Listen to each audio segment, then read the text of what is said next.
The motion to approve the minutes as provided for the March meeting. I'll make that motion. Moved and seconded or whatever. Yep. So all in favor say aye. Aye. Lee, tell us what's been going on. We've got a full agenda today. Okay. All right. I will make my remarks brief. A few things have changed since the last meeting. Some things have not. Starting off with our airport improvement projects, we're still at this kind of at the same point we were at the last meeting in regards to the Runway 1735 overlay project. We have one final payment to make to Staker Parsons. Basically, it's the 10% that we retain until everything's been approved and accepted on that. And we still have that one item where they need to reimburse us for the expense on the closer extras that we allowed them to use. I did get a dollar amount on what it costs. It was right around $6,000 to repair the one and then to put an older generator in the other one. So when we get that payment, I guess I will be receiving the final invoice package from Armstrong's that I could put into the e-invoicing system. That project will then be closed out. We did close out the one CARES grant of $23,000. There was I mentioned the last meeting, for some reason it was rejected. When I put it into the system, I was able to finally get a hold of somebody in that network, which is very difficult. And they looked into the matter, and it was what I suspected the problem was. We had like $37 that was not towards the total amount of 23 we were that much shy, and I went ahead and said, go ahead and close it out because we're not going to squabble over that $37. So we did get that grant closed out. And this was used for the approach for the ARF truck? Or It was, well, we used the bulk of it for the concrete entry to the ARF building on both sides. And then what we didn't use for that, we just used for miscellaneous expenses at the airport, payroll and such. So we did get that closed out. And the grant that we currently have of $59,000, which is the third segment of these airport relief grants, I'm currently working with the finance department to submit billings and payroll, whatever we can towards that, and that should be closed out shortly also. The grant that we have from UDOT, we haven't billed anything on this yet for the runway 1028 fog cell project, but that project has been completed with the exception of the second coat of paint that will need to be applied to the paved surfaces. So that project is done. We had to postpone that from last fall to the spring due to weather, and fortunately we had a break in the weather and was able to do that last week. So we should be able to close that grant out shortly also. We will probably be 3 installments payments on that by the time we finish paying for that project. Any questions with the airport improvement projects that we have? If not, I will move on to grounds and maintenance. I mentioned that we did repair the closure X's and what the amount was on that. Last meeting, there was a discussion on some of our snow removal equipment. In particular, we had the red snowplow truck that had the power steering unit not working in it. It's still not working, and we haven't been able to find replacement parts because the vehicle's so old. So this summer, that truck is going to go into the shop, and they're going to convert it to a different power steering system and reservoir, and hopefully that we can solve the problem with that. The other plow truck, either going to have the clutch adjusted or a clutch replaced in it, and it's got a few hydraulic problems, so they'll be working on that one also this summer. Last meeting, I mentioned the new signs that were installed on Runway 3517 in conjunction with the overlay project, that they had a factory defect in them. And Illumicur was able to send me a little battery-operated unit where I could go in and plug that into each one of those signs and recalibrate them to take care of that problem. I did that, and they are all working now. So we're going to watch them and see if everything's good. They're still under warranty, and we'll monitor that, but right now everything seems to be working fine on those signs. We did get shipment of received delivery of our tractor that we'll use for mowing this summer. This is the first time we've got that tractor this early, but right now the ground is so saturated with water that I can't get out on it. And so I don't dare go out and fill in some ruts that I mentioned that I was going to do until it dries up a little out there. I was able to use it yesterday to spread some gravel that was hauled into near the fuel farm. They had some ponding water out there, and so Leading Edge, I think Bill was instrumental on this, had some gravel hauled in there, and I was able to use that tractor to spread that around and kind of clean up that area. The grass is already growing. It's going to be probably a harvest of grass and weeds out there, bumper harvest this year, so it's good that we have the tractor ready to go. Our abandoned runway is pretty much scheduled for the entire month of May for various groups to use. In particular, the county and the city police departments, they use that to do their annual training. And then we're going to be using it for a week to do our annual ARF training. And that's coming up next week. Part 139 inspection is scheduled for the 23rd, 24th, and 25th of this month. I think everything that we were required to follow up on has been completed, with the exception of the center line down Taxiway Alpha, and that will be taken care of when the paint crew comes back in to do the second coat of paint from our fog seal project. I do know that we're going to be required to draft unmanned aeronautical vehicle safety plan in conjunction with our airport emergency plan. I've discussed this with Will Lusk. He's the person in the county that kind of oversees all the emergency plans, and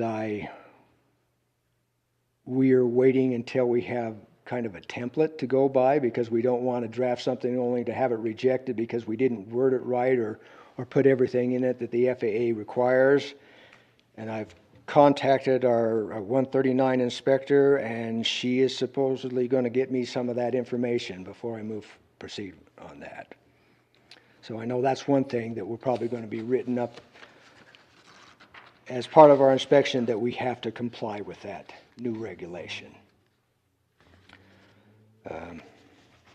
There was a discussion last meeting with a non-compliant hangar lease. we extended the time for them to comply with that lease, and I received photos and a message last night that is now in compliance, and that there is an aircraft in that hangar. Good. So we won't have to worry about that now. The door's on, they've cleaned it out, and they have a hangar, or an aircraft in the hangar. I was also asked to follow up on the other 2 hangars that are to be built there at the airport this summer. Actually, there's 3, and one, the person elected to not build in that space, and there, as part of the agenda, we will be talking about that. The other 2, as far as I know, they're still planning on moving forward on building their hangars in those 2 spots. I believe that's all I have in my report. Lane, have you addressed that sinking? Okay, we just, I called Hart and he hasn't gotten back to me, but. no, I haven't at this juncture. We do have, when we were doing the fog seal project on Delta, right along the western edge of it, we noticed that there's a kind of a collapse, a sinkhole. At one point, I thought it was just it's about the size of the cores that they drill when they do their core samples, but it's not a core that hasn't been filled in. It's actually a sinkhole. What it is that old drain pipe has fallen apart. We need to get somebody to expose that and fix that. Yeah, We're gonna have a bigger sinkhole. Yeah, it's an area that we're going to have to cut out, and if it in fact is part of that drainage system, we're going to have to repair the drainage system and then repair the taxiway. I mean, it's 80 years old and it's just getting tired. Nothing wrong with being 80. Of course, that is the taxiway that, if we do a repair, it's going to have to meet the compaction and everything with FAA. Yeah. So it's I talked to David about it, and he said just cut it out and fix whatever underneath it and compact it, and would be good for the taxiway till we do a further project on that. okay. Well, I guess what I need now do we need to look into hiring a contractor, or are we going to? I think we can get the city to do it because they've got that thing that they can suck the dirt up with, and that most of the private contractors don't do because most of those aren't into potholes and that kind of stuff. Okay, well, maybe I should ask the mayor if she's willing to let us approach the city for repair of that. How do we typically handle that? I mean, is that something that the city invoices for, or you're Yes, just they asking us invoice to for it. Sounds like you already have a call into Hart. Is that Hart Wybrow, my streets manager? Is that who you're talking about? Yeah. Talk to. So Yep. But I think they would be better equipped than most of the private. I can talk to them again. Everybody's so shorthanded right now. It's a Oh, little I know. nuts, but, Yeah, that would be an invoice item. And that would be another item that we could put towards this $59,000 grant.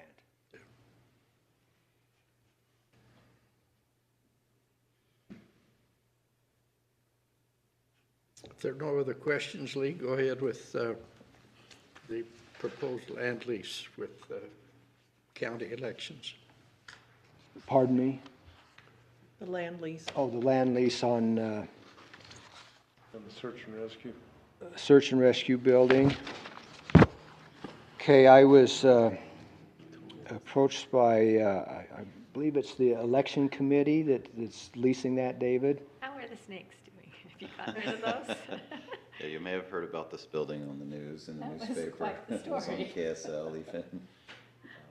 Yeah, I can give a little background if you'd like. Okay, go ahead. It is a building that Search and Rescue has had at the airport over the years, and basically they haven't had a lease with the airport. At one time, they paid like $5 or $10 just so that they said entered into a contract with the airport, but because it was search and rescue and it was kind of a voluntary emergency organization, we allowed them to keep their building there. Now they've moved off of the airport and this building is available and the county wants to lease it, the property. They actually own the building, but they want to lease the property from the airport. Yeah, we actually built a new Public Works building out in Hiram, and then our Public Works staff moved from our old Public Works facility on 10th West out to that facility in Hiram, and that opened up space on 10th West, which is pretty close to the sheriff's office for a search and rescue team to move over to, and that left this building vacant. Our Cache County clerk is responsible for elections, not only for county elections, but they also help with all of the city elections now in one form or another. And under HB 387, they actually have some new requirements now for space and the public to be able to come in and watch ballot processing. So we've been looking for a space that would be large enough to store all of the equipment that's now required and to be able to allow for the ballot processing operation. And out of the buildings that we own, that is the best fit. We had a discussion with our county council and they supported the clerk using that building since it's been sitting vacant since the search and rescue team moved out of it. As was mentioned, we own the building, but we don't own the land. It's owned by the airport. This building is actually, when you come into the airport on the main entrance of the airport, it's on the left side. So it's outside of the fenced area. You don't have to go into the fenced area to access it. It's not out on the flight line or taxiway or anything. It's just right. It's just accessed right off of the main airport road. And yeah, it sounds like when the search and rescue team was there, there wasn't a ground lease being paid, but we're willing to pay a ground lease going forward for that. It does say on the agenda that the lease would be, or the agreement would be for the county elections operations center. My preference would be that the lease just be written up with the county, just a little more generically. And I'm not sure about rates. We haven't spoken too much about what the actual rate might be. I don't know if what we've done historically for rates, as far as rates that for property that has access to the flight line versus property that does not, if there's a different rate. But either way, we're happy to pay that. Right now, our lease rate for airside, which is any building facing out onto the ramp, is right around 26 cents a square foot annually, and the other rate is 21.6 cents a square foot.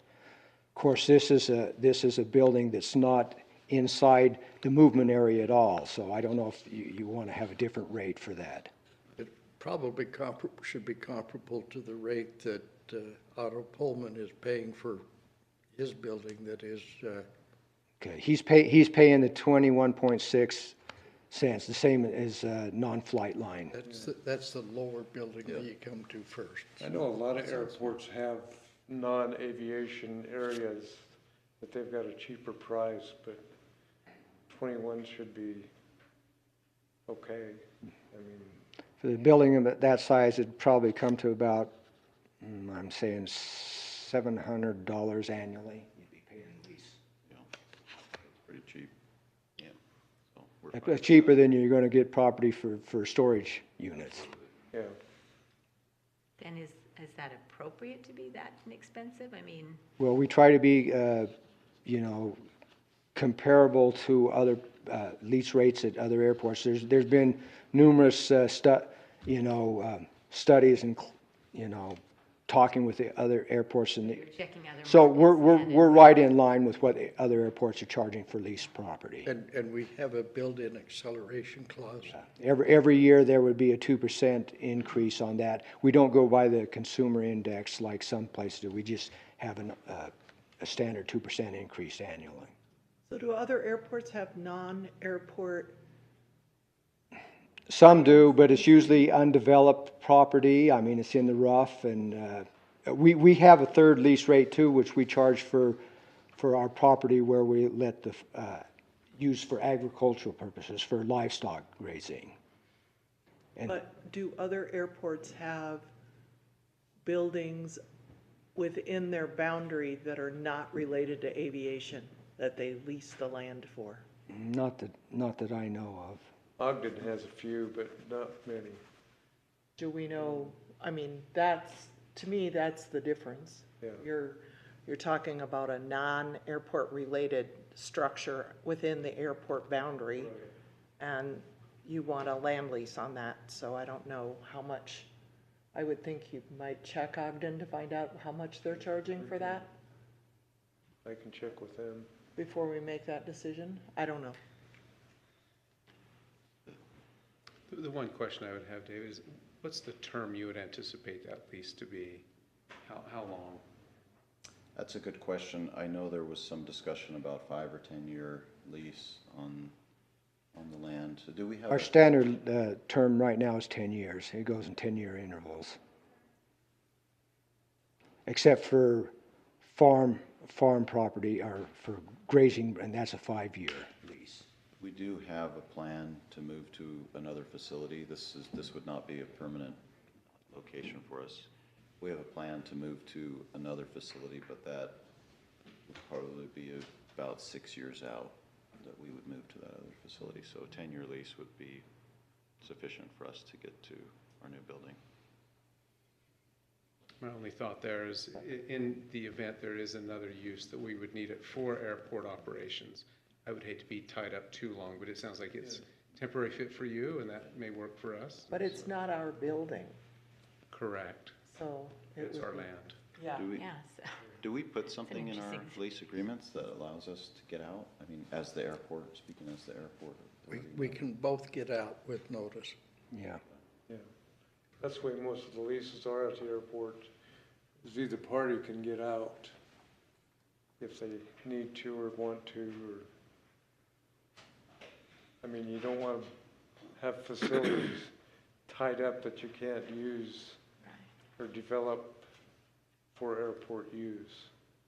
And that's, If we were to need that property for navigational use, that's going to really change the dynamics of the airport because of where it's situated. And we do need to start using the building right away. There's an election in a few weeks, and they've actually been in there. As was mentioned, it's been in the news. They're using it right now. They've been in there getting it cleaned up, getting it prepared, getting snakes out. we won't even charge you for the extra stinks. Thanks.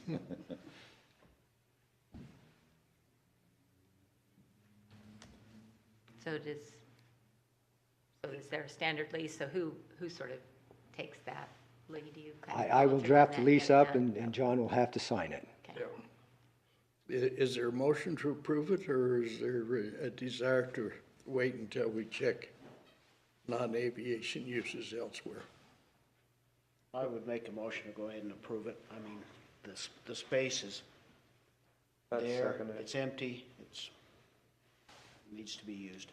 It's been moved and seconded. We approve the lease to the county at the standard rate for a 10-year term. I read a little bit into that. Yep. All in favor, say aye. Aye. Any opposed? Okay? Okay, I will get that lease drafted up and to you pronto, David. Thank you. Are you prepared to address Taxiway India Phase 2? I believe I'm going to leave that up to Craig. Yeah, it's his proposal.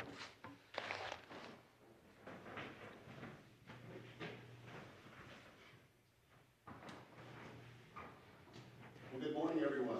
Nice to see you. I just wanted to come and explore, talk to Lee a little bit about the long-term plan for Taxiway India. And there's quite a few of us that have interest in getting a hangar that is bigger than I think there was 2 small pads. I think they're spoken for, and I think there's now 1 that's coming available. But and I think that's just past Cache Valley Electric's. And so I just wanted to explore and see if there was an interest in, as far as the airport board would go, to extend that and possibly have a few of us go in and pay for the improvement to extend that taxi lane, build our hangars. We're thinking we have 5 interested parties to build pretty good sized hangars, and then be reimbursed at some point in time. I think, Lee, you were saying that there's plans for 3 or 4 years down the road to extend that. So just preliminary, just wanted to see if there was an interest on your behalf to explore that. I do know I'm getting asked all the time to place a little bit larger aircraft in the hangar that I use, and it is a little bit tougher to find a place to facilitate something for just a slightly bigger aircraft. So just thoughts. We have entertained that idea in the past. We've had that discussion. And we haven't had a combined effort with sufficient number of potential hangar users to really bring it together, and it was too expensive for any one individual to do. Yeah, I explored that. I was going to take that one, just passed and got the bid on the expansion for the asphalt and all that, and I didn't realize you use pure gold to pave those. Yes. I mean, that's pretty awesome. It was very expensive, but as we looked at it, we also had a secondary bid just recently to extend it even further, and I think we were going off some old plans and thought it would be able, especially if there was some reimbursement program down the road, to be able to combine and maybe do a bigger, maybe 5 or 6 different hangars to split that and then front that in the short run within that. I think it would help solve a possible problem. If we're going to do that and it be reimbursable, it would have to be done to FAA specifications for a taxiway. So if we didn't have it reimbursed, can it be done at not FAA specifications? Can it be less? It can be usable. Usable. Okay. But is that short-sighted to, Yeah, it's a good question. because down the road, aren't we going to want it to meet certifications? Well, It seems to me we've got the airport master plan coming up here.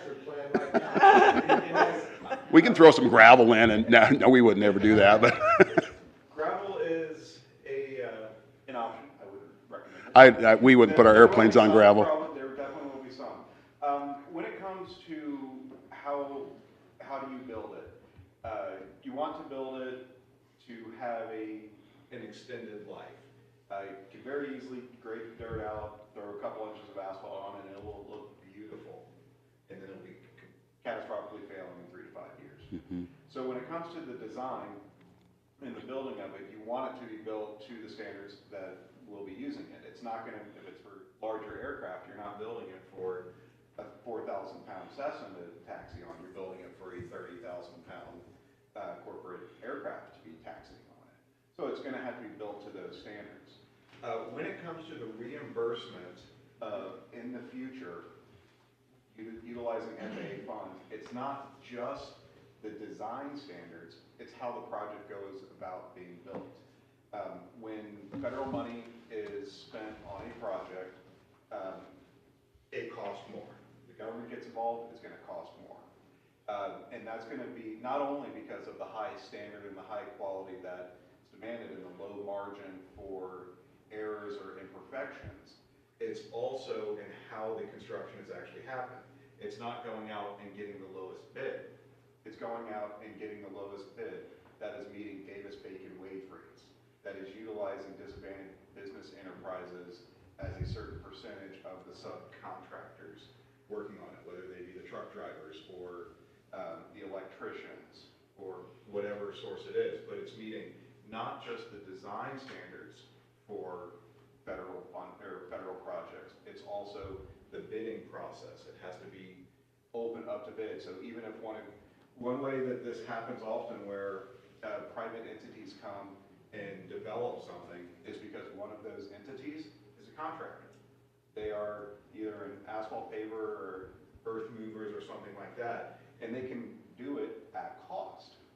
But but they can't get reimbursed because no one else is going to be available to compete on it. So it has to go through a complete open source bid. So even if you own a contracting business, you may not be the lowest bid to build your own project.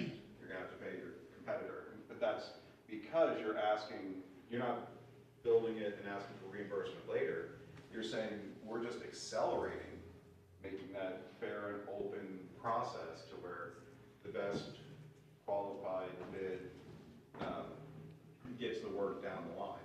So that's where the reimbursement comes in. And definitely, if all steps are done, and not just the design and the construction of it, but all steps from bidding to notifications to pay rates, it can be done with FAA if it meets all of the standards, and that includes if it's just going to hangars, then in this case it wouldn't be qualified. The workaround we talked about is putting snow removal At the end, right? taxiway Indian, thus making it in theory eligible. Plus, we've got the relocation of the access gate into the hangar area that would have to be dealt with, because we couldn't allow it to. And along those lines, to go to the snow removal building, you might not have as high as specifications as you would for a heavy jet. So, that's gonna foul up your reimbursement too. And the FAA is really stepping away from wanting to do taxi lines. So, Yeah. you could do it, but. your Well, and chances part of the getting reason why reimbursed I may be- Yeah, I think part of the reason why we're asking for the reimbursement is because I believe when we explored it, we were trying to build it to the FAA specifications, and which is why when we went to the bid, it was so expensive, because we've done a lot of, obviously, work in that, and laying down pavement and roads and all that stuff, and it was it was a lot higher. It's quite expensive, and going back to the pothole that was discussed earlier, the city will be able to do it for the cost of fixing the pothole. Having an FAA contract come in at a zero. So maybe a better solution, certainly we want to still, I think it makes sense to still work with inside the master plan and what needs to happen long-term. And obviously, we don't want to put something in if you're gonna, that's gonna not be usable in 3 to 5 years. That doesn't make sense for anyone.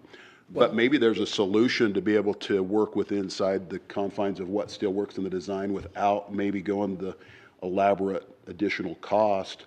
And maybe it would make sense, maybe there's enough savings that maybe the 5 or 6 hangars could just split the cost to extend it, and that might make sense without a reimbursement as well. But certainly I mean, that's what kind of this discussion was about, is to kind of see what our options were. That could work, in my opinion, but you just want to be careful not to expect a payment at the end when you're done, because the way things are working with the government, who knows? For example, Amen. when we had this conversation 5 years ago, the FAA was fully funding taxi lanes. And now they're not. Right, Yeah. John? That's, Makes sense. 2 years ago, they took taxi lanes off the table. Gotcha. They were strictly a local. So is it something that maybe we ought to explore without using the reimbursement in the federal? That might be better from the snow removal, and like you were mentioning, it may not require it quite to that level at the end, but.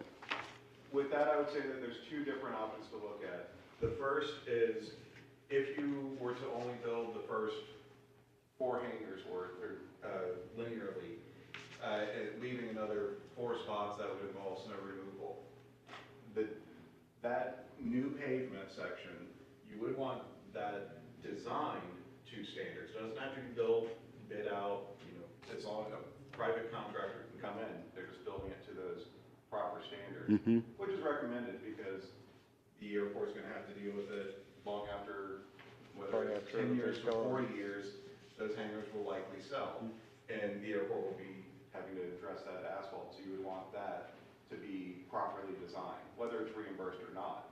From this point, a future expansion that may go to snow removal, the FAA would be hesitant, not saying no, but they will be very scrutinous to build good asphalt because right now, here's the existing taxiway India, and then you're building this part privately. If this part were to be funded federally, they're not going to put good asphalt, bad, good. So they would want that, what was built to be built to a proper standard. So maybe the solution would be if there's a desire to still put that, if, I guess the question is the reason for that snow removal at the end of that solely to get the federal funding? Without there being Right, but if, public use needs at the end of it, it is Plus, not eligible. plus we have a need for the building, definitely have the Yeah. need. We just selected that area because it freed up this area in front of it to be eligible for a taxi lane. okay, Get funding for it. which makes sense. But that's why we're on a 4-year waiting list because we have other projects that were scheduled ahead of this one. So I guess the question is if there's 8 hangars between where the desired snow removal was, and we could do, and it made sense, because one thing I'm finding when we're looking at the costs is incrementally, the additional feet that you add, obviously it goes down and it's just easier to split. So I know we have 4 or 5, we could probably easily expand that to 8 and just split that to 8 and just see what the costs are, and if it made sense, just put that taxi lane in, and then it could be set up to where then you could just access it without federal funding as a possibility for your snow removal building as well. If that's something of interest, right? The other thing you could do is go down west of Juliet and build a row of hangars in that size. If that's an option, sure, yeah, You know, and that would be kind of divorced from this whole yeah, thing, but you'd be on your own, but. yeah, we would look at that as well, And bringing in the utilities may be cheaper than yeah. what you'd be looking at. So in India. who would be best, if, it sounds like there's some options, is that something we could explore and maybe look at the options then? Yeah, Yeah. The Okay. explanation of my response of usable, my thinking there was, if you put it in usable, then we get the funding 4 years from now. That usable would disappear and you would not be reimbursed for the usable because we would be seeking funding for the entire portion from the existing India to the SRE building. gotcha. So if we put a usable, so it would work for like a 4-year, It would be a 4 or 5 year use, and that would be, so if we did put it in and just did 2 or 3 inches of that, like something that would certainly last for 4 or 5 years, then the idea would be that it would come back to the existing place where we would add on, and then the federal funding would then take and go up in front. it's not the most desirable, Yeah, because it wastes everything that you put into it. yeah, Plus, makes sense. You still have the expense of relocating the gate to a different location. When we looked at that part was not very That's expensive. minimal. But if That for was very some reason minimal the and- federal funding doesn't get through, then you have a problem. Yeah. You know, if it starts to crumble after the 3 to 5 years. Yeah, and certainly we don't want to have that in front of our hangars. We want to have some, I mean, but- I just don't want you to build it thinking you're gonna get a payday at the end and Well- somebody walks away from it. well, and this came, talking to Lee, just knowing that there was it looked like the outlook to get federal funding to put that on, and thought, because we have a need for bigger hangars now, but if it sounds like there might be a couple other options, if we could look at another location, or even possibly, looks like an option, maybe even extend it maybe to maybe the section of 8 with that idea, and maybe that would, I mean, if you didn't have the need for federal funding for this, would that help the airport secure federal funding for something else? Yes, Right? definitely. I mean, so if it's maybe substitute, especially if we could get, so, because the cost that we had, if it was split among 8, is very bearable, very doable. I just built a hangar in St. George, and I had to excavate out about 20 feet and then refill it back in. And that cost was about the same as what I think paving would be here, you know, I mean, for typical paving and typical, not to the not to the FAA specs. So, I mean, I think that could be a burden that we could look at to see if it was an option, if that's something that you guys have a desire to look at and do. From my perspective, we moved our hangar, the Cache Valley Electric hangar, we moved that to open that up. Yeah. And I think it's worked out terrific. And I think ultimately the plan is to go in that direction. But I would turn to Judd and I'd say, Judd, what is the most next logical place to expand? If what I'm hearing, there are no more lots or no more land to build on, we need to be addressing that and saying, okay, where is it Juliet? Is it a continuation there? And I think I'd lean a lot on Judd's expertise as far as saying, what is that? And I think among us that are looking for, hangar, I mean, like a 50 by 50 just doesn't fit. I mean, our airplanes are 55 or 60 feet long. Smaller plane. I know. They sell smaller planes. I can't fit 10 people in a smaller plane. But I think that's the issue is there have been these smaller ones, but they just don't facilitate the larger aircraft that we need to be able to accommodate. On India, there is the potential for larger hangars capable of suiting this. And then for other options, that is exactly what we'll be getting into with the master plan. Perfect. Okay. Timing wise, Craig, what are your intentions? Well, we'd like to, I mean, we understand how trying to work through all the processes takes some time. So, I mean, if we had a go-ahead, we have the need right now, so we'd literally start, today. Gotcha. So it's not something that we would, that's actually why we thought the idea, if there was federal funding 4 years down the road, we just, I mean, I'm just thinking between all the growth that's happening now and then add another 4 years on top of that, I mean, we just need to facilitate some options there. And we're seeing a lot more planes. I mean, I'm working with a guy right now to put his TBM into our hangar just because he has no place to put it. So anyway, yeah, I mean, it's just, and he's one that would like to build a hangar and he's got a Pilatus on order. And so they're just bigger airplanes that we just need to be able to facilitate for. Well, that's the way corporate business is nowadays. Yeah. Yeah. It's something that needs to be addressed, but the FAA isn't jumping on board with it. Yep. That's right. That's where our growth is taking place. The smaller planes inventory is shrinking. Mm-hmm. Well, and I mean, as we've used our aircraft for business as well as the other businesses that are located here, it's almost a must-have if you've got multiple locations. And so as we continue to have businesses that want to continue to locate and bring jobs here, they're bringing aircraft with them. And so it's just a matter of just trying to accommodate that. Okay. So what is the next step, John? I think probably Craig and Judd need to get together and brainstorm options.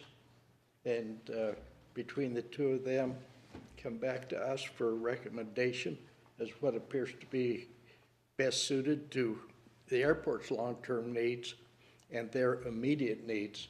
And let us look at that best option and move ahead from then and do it as quickly as possible. Craig, is that satisfactory? Yeah, that's great. What you're requesting? Yeah, I mean, it was just, I think that's great. I think we can connect. That's perfect because India was just kind of stemmed from what we talked about years ago, and just trying to facilitate how to It get would it. be an ideal place, but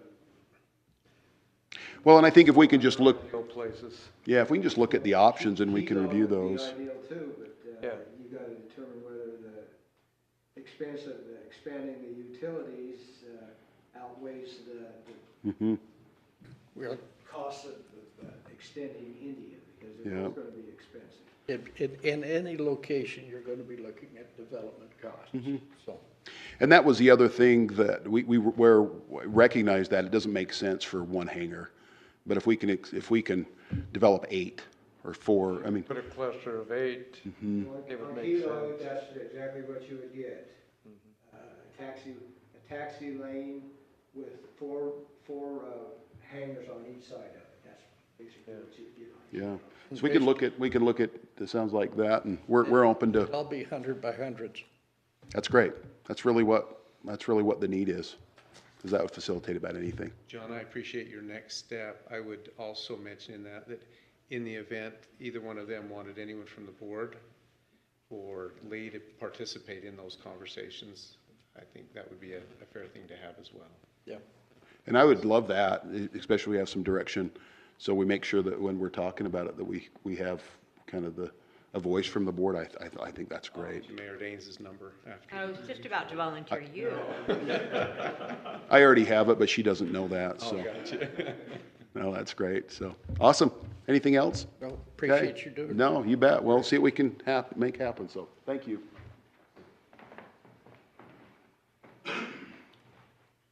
Lee, tell us how much fun working with the railroad is. Oh, I can add several stories to that. Well, Everybody in the state. I can tell you this, they're very slow, but And I when they think make a Judd will be decision. ready to weigh in on it too after you get done. Okay. They're very slow, but when they make a decision, you can tell that they've had plenty of time to sharpen their pencil. We have a narrow strip of land which we have leased from Union Pacific Railroad that runs along the eastern boundary line of the airport. And we don't know really what the actual boundary line is on the south end of that. There was some question of whether they had as much property as they're claiming they have there. We're looking into that. But we had what was it, 20-year lease? Yes. 20-year lease that we were paying $15,000 for the 20 years. And they contacted me last year, which the lease was expired on 2021. Excuse me, 15,000 one-time payment? One-time payment for 20 years. And that lease expired in 2021, and it's been a year for them to get back with me when I responded to their letter. And they said they've assessed the value of the property and now want to charge us $61,600 annually for that property. And so that caused me to question it, like I think most people would. I mean, that's an exorbitant amount for it to increase. And basically, it's property that they can't develop because of the zoning ordinances.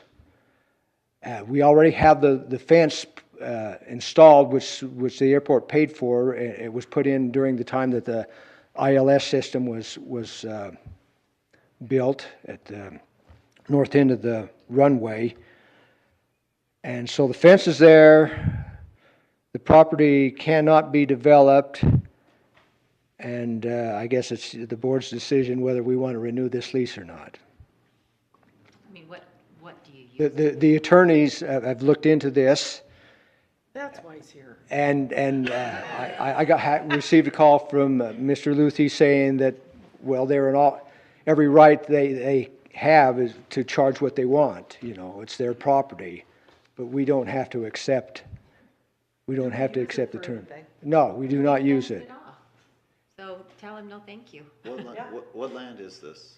It's right. It's basically the railroad's easement. It goes from center line of the railroad tracks and extends about some of it, I'd say 20 to 30 feet off center line, and then there's a kind of a question on the southern part of the property that it might extend actually 200 feet off of the center line of the railroad track. They supposedly had some kind of a switching thing at one time, or proposed back in the beginning of time. Problem with railroad leases, they all go back to 1800 when it was all done. I would just not. I do know that the city does have on the south end, they have a water sewage transfer station. On the railroad property? It's on the railroad property. Oh, dear. Are you sure? That's a- Yes, we are. We are sure. Have a lift station there. Wow. On That's the- a problem. On the airport We're property? already in litigation. It's, no, with it's, the a- railroad it's on a, their maintenance it's agreements on their Union railroad Pacific crossings. property, But on the airport? on the airport side, this property that we lease. So are you talking about,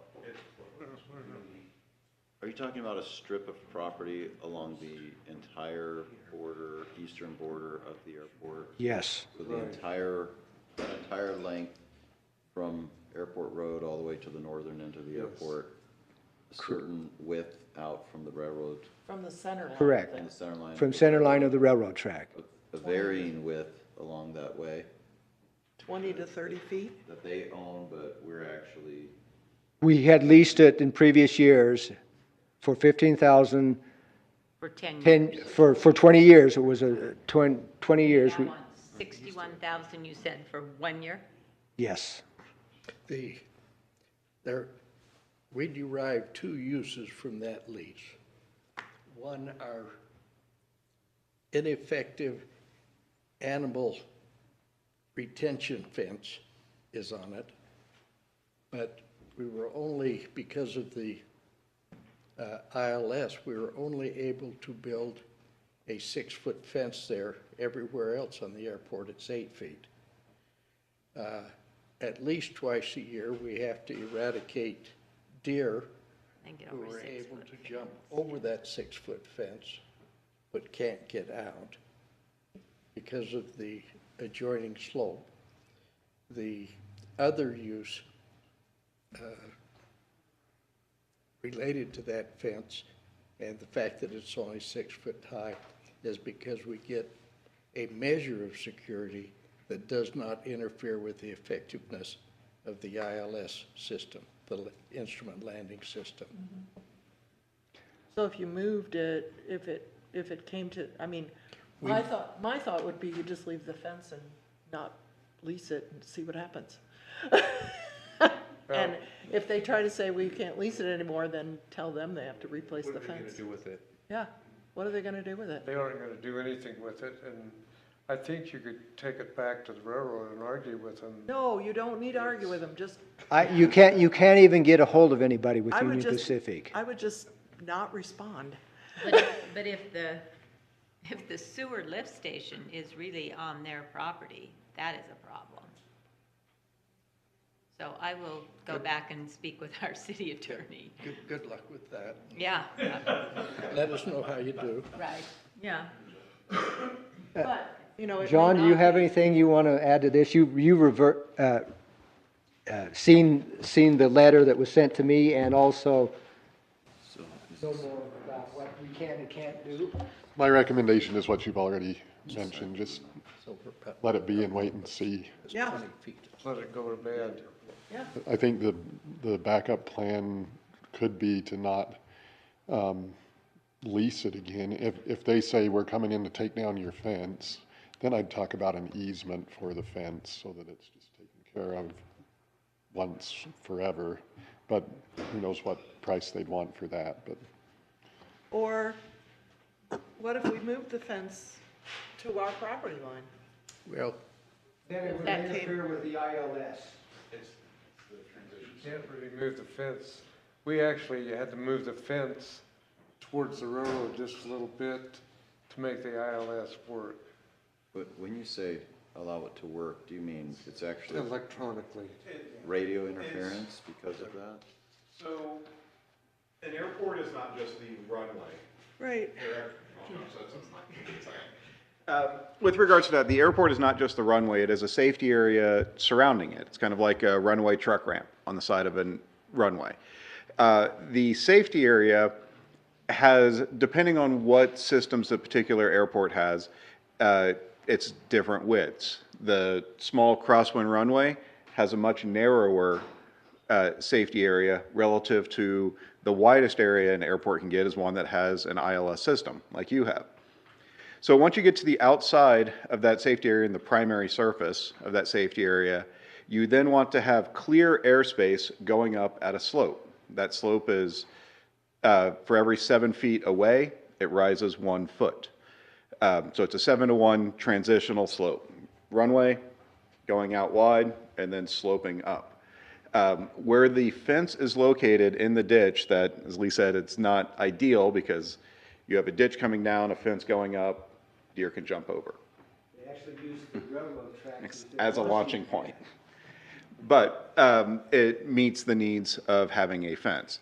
If it were if this is the middle of the runway, the railroad is over here. So you have going away from the runway and then transitioning up at 7 to 1. Moving the fence to the edge of your property boundary, which on the south side, according to the railroad, they have 200 feet off of center line. On the north, they have 50 feet off of center line. But coming out to there, it would be what's called an airspace penetration of the transitional surface. So you have something sticking up as it gets penetrated. And they happen throughout the country. Every airport has to deal with airspace penetration points. I mean, right at the intersection, there's another penetration point because there's a crossing guard, or the crossing bar for the railroad would actually penetrate this same surface. So one thing that we can explore for you is, would the FAA approve that penetration by moving the fence 100 feet closer? It would be a penetration because, as a reference for the height, 150 feet away, you have a 6-foot fence and it's underneath that 7 to 1. If you move it in, it will be a penetration. Penetrations get mitigated. If they're permitted, they can be mitigated, usually with lighting systems, putting hazard warning lights on them.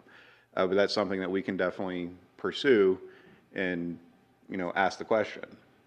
So for now, I would just say we don't do anything at all, and then we begin to deal with the issue if it presents itself. I second that. Yeah. Should I not respond to the letter? Yeah, Just let sleeping dogs lie. Yep, If it took them a year and a half to write it, it'll take at least that long for to realize that it wasn't answered. Although if they think there might be money in it, that could be a different situation. but anyway, I mean, I would wait until they say, get off our property The or only thing we've whatever. ever done with that property is I've maintained it for them, and actually I cut down the trees that the FAA required us to cut down because they were in violation of our airspace. So I cut down the trees for them, and I mow the property and maintain it. Other than that, we don't use it for anything. I know, they And won't mow The their city own does use trees. that south part for their lift station. That's got me worried. And I would propose we continue to maintain it for the safety of the aircraft going in and out. I would continue to maintain it until they tell us to leave, kick us off their property, but. I mean, basically, they aren't gonna take down the fence because they need the fence to protect stuff coming onto the railroad.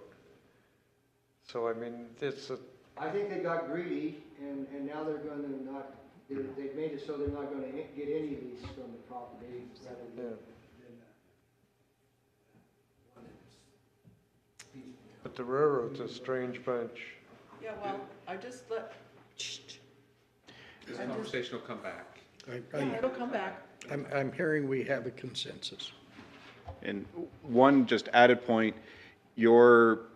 it's technically, this portion is under the city of Logan, and the city of Logan has adopted planning that explicitly states nothing can happen there that would interfere with the airport. It's one of the best planning and zoning ordinances in the state for protection of an airport. So the previous work that you have done, even if they wanted to come in and say, well, fine, we're going to put up a train station, they can't get the building permits even because of the zoning that you have already put in place to protect the airport. So you're also protected with the planning and zoning ordinances set in place. Good. Thank you. And the flip side of that is they use that train track once a week. Once a day. Yeah, once a week. Once a day. Train yeah. goes north in the morning, and then about 2 South. o'clock or 3 o'clock in the Comes afternoon, back it comes south. back. Goes up to Presto. I'd just ignore it. But the plastic bag company couldn't operate without it. Right. Foxtrot 8. Okay. Have hangar space F8 And this is just a space. Just a space, it'll accommodate a 40 by 50 hangar. It was 50 one wide? 50 wide, 40 deep. This was a spot that we actually gave an extension last year because they claimed they couldn't get building materials, and then I contacted the individual. He's out of Colorado, and he's decided he's not going to build on it. We have a lot of people that want hangar spaces at the airport, and right now I have probably 3 or 4 of those people who already have hangars that have, asked me if this spot presents itself to let them know. I'm kind of reluctant to go that route because I noticed that when they open their hangar doors, in those hangars that they also have boats and campers and stuff, and then probably if they consolidate a little, they could probably get another aircraft in some of those hangars. So I think we better be very selective on who we allow to build in this spot because there are a lot of people that wants a hangar at the airport. So what is the policy? I mean, it needs to be fair. I mean, do we go to a bid process? I mean, what is the process you've used before? Has there just not been that much demand? We've not been faced with multiple people wanting a specific site at the same time. Yeah, We've I mean, dealt with you've them. got to come up with a process to be fair. I mean, what do other Dealt with airports them do? one-on-one. If you open to a bid, it's not gonna be fair for a small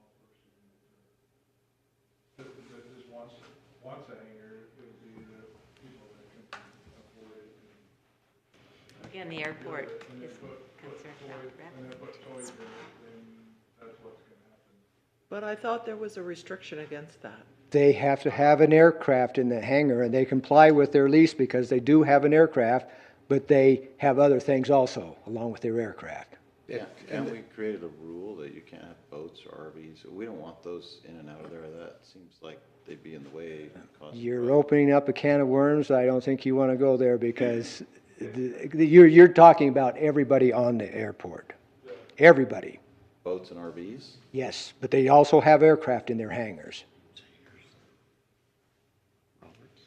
The problem we don't like is that stuff full of that and then no airplane. And that becomes a problem. It's a storage unit Give then. you some history. 7 years ago, the FAA decided that they were going to enforce that. And their rule was that absolutely nothing could be in the hangar that was not aviation related, not even voting machines. And within 2 years, they had abandoned that law or that rule because they found that nationwide it was totally unpracticable. And so now their rule is that there has to be an aircraft in the hangar, and it has to be able to access the taxiway. Has to be able to ingress and egress. It has to be able to get in and get out. Be right there. A couple of possible approaches that could be considered. We could have a lottery. That was what I was trying to do. We could This would give you request for proposals. parking places in I don't know here. which, And if we which get are- the city, Because you also want to kind of do do what's it better for the airport. talk I to mean, in Art. terms of its long-term growth, in terms of revenue and other things like that. So But you're gonna have that, you're gonna pay revenue. Yeah, I don't think the cost is the factor. I mean, they'll pay whatever it costs to, to lease the property and to build the hangar. It's just, the cost of the lease, as pointed out, is a minor part of the development. money that we got from RAPS tax. I just think as a kind of a publicly run institution, if we don't have a fair, clear, transparent process that we have in writing that we apply to everybody, we open ourselves up for real criticism. I agree. And that would make it very difficult for us to respond to proposals, because then it would be purely subjective on our part. Well, but then you have, I mean, we respond to proposals all the time. You have a criteria, a matrix, and you rank things, and this is what we're looking for. I mean, it takes more time on the selection committee's process. But somehow, I think we'd better, and again, I don't know what other airports do, if there are some models we can look at elsewhere, but I think we had better come up with a policy and be transparent about it and adopt it. Greg? So a couple of the airports we've looked at in trying to get hangar spaces is a pretty big problem is most of the time what we're seeing is a first come, first serve. And then when we're awarded that space, they're requiring us to sign the lease and start paying. So like in this situation, we would have been required to sign the lease and start paying the ground lease amount with a stipulation that we would start building our hangar within a certain period of time. So that you don't have hangar space like this at Lease FA that's been sitting there waiting for somebody without. That's one of the problems we've run into with these, when we approve a lease and then we give them a year to build and then they decide, well, they decided that the cost is more than they want to accept when they look into it and they say, no, I'm not interested. But we've had this space available to be built on from the time that it was approved for 2 years now, and nothing has happened. Yeah, so maybe I don't know if you have a penalty clause, if they haven't started by such and such date, then they lose it, but, I mean, who would be the one to develop that policy? Is that our consultants? I mean, In essence, you basically develop a policy on the fly, and that's very common to what you see. This particular situation where 3 people are ranked the same, it's somewhat of a unique, but in the policy moving forward, what is very common, all of us say, oh, I'd like to have a hangar.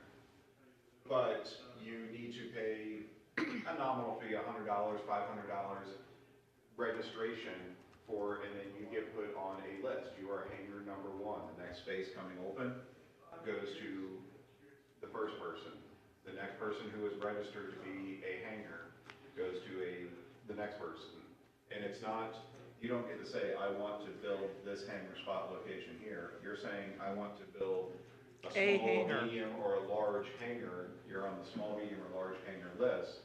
And it may open up here, it may open up 500 yards away over here. But if you would like to have the hangar, you're on an established list. are there clauses that, again, if you haven't started by a certain time, Absolutely, that would you be. lose your, and maybe you have to put a big deposit down or something? Yeah, I think a good idea, what Greg said, start with the lease from the get-go. From the get-go. Well, Start building. yeah, if we're not doing I that. think that, That motivates them to do something. I think a combination of the two works, because then you've got the people who paid $500 to be in line for the next spot, and then as soon as they say yes, then they start the lease. And the $500 is non-refundable, That's correct. and if they don't take the next available, they're off the list. Right now, we do know that it's going to take 6 months before they can get their building permit from Logan City. Well, that's fine. So if I can, it took me, so in St. George, it took me about 2 years from start to completion. I paid for that lease for 2 years. In regard for the investment that you make into a hangar, especially a nice hangar, the cost of the lease is very minor compared to what they are, but I think it helps the airport, and quite frankly, it helps the commitment level. So Right. I didn't have a problem, and like I said, I paid for it for 2 years, but I just recognize that's just part of And I don't, and and, you're committed at right, that point in time. and I don't think how long it takes to get a building permit is part of that process. It's just when you have taken the spot, you start paying a lease. Okay. What And about, you've got to do whatever your process is. what about the other 3 spots that we are currently there, they are tied up, and one, actually, they've started construction on. Are we going to initiate that lease? They're grandfathered Or are they grandfathered into the agreement that we made? deal as it comes up, in fairness to them. Because typically, we don't have the lease signed until the city has inspected the building and been, Start paying at the beginning. That has just evolved from here, and we can, as Judd suggested, we can modify that here.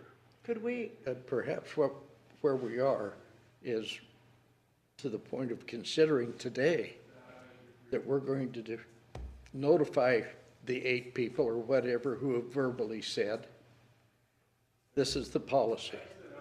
Pay $500 and we'll create a list, first come, first served. Or maybe you do it lottery to determine your place on the list the first time. Yep. And $500 non-refundable. And when a space becomes available, you start paying the lease immediately. And you don't get to choose, you don't get to go, oh, I don't like that spot. Yeah. Well, we don't have that problem. I mean, So I would say from my experience, once again, working at other airports, is to the extent there are spaces available, they let you choose your spot, right? Because I think it's kind of a first come, first serve. We want east face, west facing, depending on the size of your aircraft. It does sometimes make a difference in how you turn and rotate in. So it has been nice to be able to choose your space if there are multiple available, but I think in this case where there's nothing available, I think literally, if they all came to the same, from the outsider and not involved in this, but using them, I would say, if there's somebody who came first, that's who should have the option to do it. If they all came at the same time, I think the lottery is the only fair way to do it. That's my thought, and then I would just start charging them. The problem with that is the hangar was let go, so we had several people that were interested. But at the same time, that gets the serious people on top. We can start charging. Right, if you charge them $500. Do we need a motion for that? Yeah, and I'd like to see a specific written policy just outlining that at our next meeting to approve.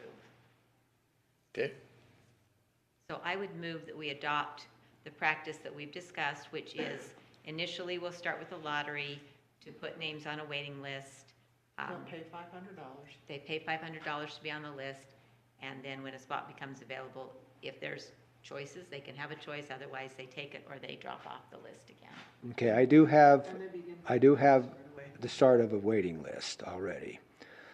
My question is, Now wait, okay, so you said you have a start of a waiting list already. Yes. Are those people that are interested already on that list? Or is this additional people? well, no, I have additional, I mentioned we have 3 individuals that were interested in having another hangar from the one they already own. Because they have too many choices. But then I noticed that they've got a lot of, they could probably better utilize the hangar that they do have. But I'm not sure that we want to get into that subjective. Okay. That's, But as far as this spot is concerned, I think I have enough people that have approached me prior to the 3 that have a hangar where they could go on the list first. Well, they might have different viewpoint if they have to pay $500 at the get-go. and you don't have any written applications. All you've got is people talking to you. That's correct. So question, in addition to this hangar space, is there any other available? We have 2 other ones, and when one is supposed to start, they're supposed to start construction probably within the next month, and I've contacted them and said they are definitely going to start construction, and I notified the individual, well, you can't just move some dirt around and put your footings in and then expect for the hangar to sit there for another year until you start construction. I said, we have a deadline that hangar has to be completed. So but other than the ones that are committed for, there are no other hangars? There is these 3 spots, the one that the person decided he wasn't going to build, and then we have 2 other ones where we've committed to 2 different people. So you're right, that there's only one.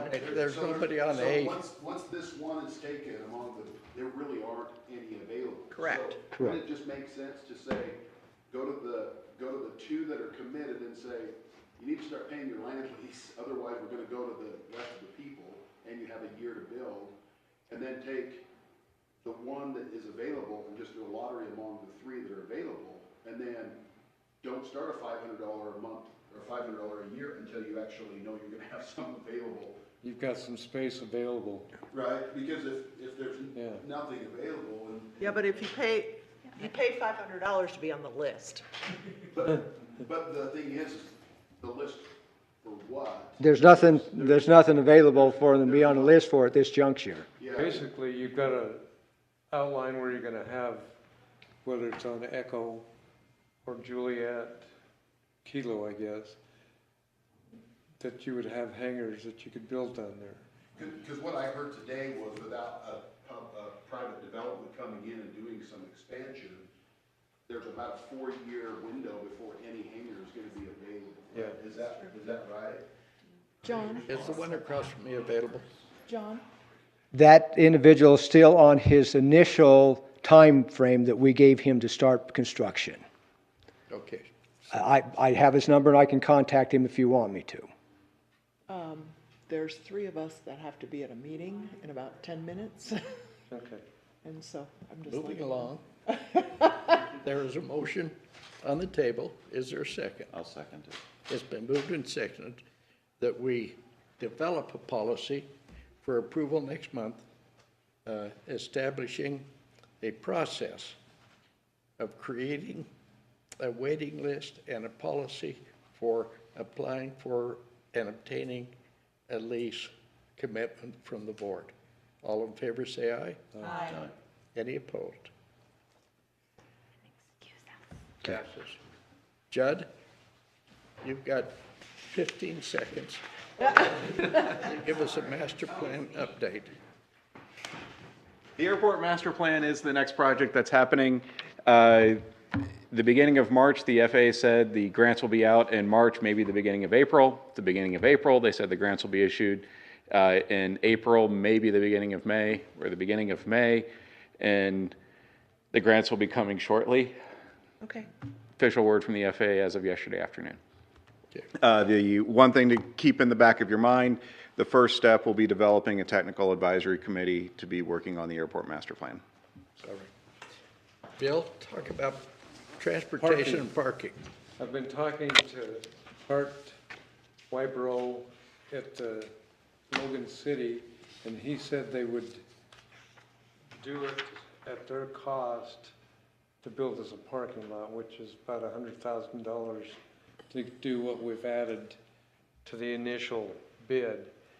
And I think that's the way we ought to go. We don't have a lot of extra engineering and bidding processes that we would have to do with another engineer. The city will take care of that. And basically, like I say, you're $100,000. That gives you 79 parking spots, 10 feet, and then a bus route, and fix the corner and the invert down there on the bottom to the other lot that's not being totally utilized. So I just need approval to go ahead to do that. We have the funds remaining from the county From the RAPS tax. RAPS tax. And Okay, my question is, why aren't we just parking in the parking lot? Why are we parking on the roadway? There's no space. No, but, There is no space. no, but what I'm saying is, why are we planning on parking here? Because eventually you're gonna need a space for people to drop off or whatever, and, no, that road will still be there. but it's parked on right now. No, the road is, between the building and the road is a 30-foot road. Between the cars and the building is a 30-foot road. But then the cars are just gonna be backing up out into the road. Why don't you just have them all parked in the parking lot? Sorry. There is no parking lot in the whole. I know, but when you build the parking lot, why don't you have them all in the parking lot and leave the road alone? You're saying shift the parking lot toward the road Away from the road. so that there's, Just take out this whole row of parking. Yeah. And just do this yellow parking. and/or put that whole row on the opposite side. Yeah, but I don't You know still whether you need can do that that. I feel that every day, so there, any visitor parking wouldn't have any. I have 380 students that come in there and park, and they We have no constantly parking moving in and out for our of those customers. spots, so. We're paying for a sign to say USU parking one side, leading edge parking the other side. We're already paying for that. We've got permission from League, and we've talked to the city about where we can put it. We've got it approved. And we're working through paying for that one so that our kids will park in our spot. So if you're saying move it all into that parking lot, you're gonna run into the same issue that now we're gonna be talking about, we need to build another parking lot or extend the parking lot, because we do fill it. And we paid for our own parking spots to get developed out there anyway, so we put the asphalt in. And certainly, if the traffic were such that a car backing into that space we could address that. Okay, But All right. there That's fine. isn't, Basically, we're just trying to utilize what space and what cost we've got okay, the that's best way fine, we can. that's fine. is there a motion to approve the expenditure of the necessary money to complete that parking area? I will still move. Is this already in our budget for the year, This is, or are we It's not in our modifying? budget, but we do have, like John mentioned, the extra grant that was allocated for the runway overlay project that we could use for this parking area. Okay. We have the money. Was there a motion? I did. there's a I'll motion. second. Been moved and seconded that we move ahead with paving that hard stand parking place, space. All in favor, say aye. Aye. Do we have a quorum? Yeah. Barely. No, we don't. It's leaving. Oh, good thing you stuck around. Okay. Any open items, or have we made the sausage today? Is it okay if I get 3 more loads of gravel for the fuel farm? Yeah. And basically, what's going to happen there, the area where the election centers, the county lease is going to be, and south to the fuel farm, we're putting in gravel there. The county is helping us with that. And we'll get rid of all of the standing water puddles in front of those two facilities and presumably link up with the elevated area that, well, we've got a drain area that we need to worry about, but in that area. So in the absence of a quorum, go ahead and do it. Thank you. I planned on it, but I was just gonna ask. So Bill, are they going to send me an invoice for that gravel? I'll check and see how much it is, but yeah, they will.